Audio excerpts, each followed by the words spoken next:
कान्ताय कल्याणनिधये निधयेऽर्तिनाम् श्रीवेङ्कटनिवासाय श्रीनिवासाय मङ्गलम् लक्ष्मी सविभ्रमालोकसुभ्रूविभ्रमचक्षुषे चक्षुषे सर्वलोकानां वेङ्कटेशाय मङ्गलम् श्रीवेङ्कटाद्रिशृङ्गाग्रमङ्गलाभरणाङ्गये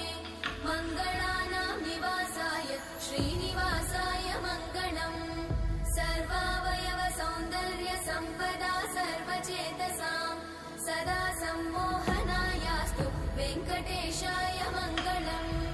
नित्याय निरवध्याय सत्यानन्दचिदात्मने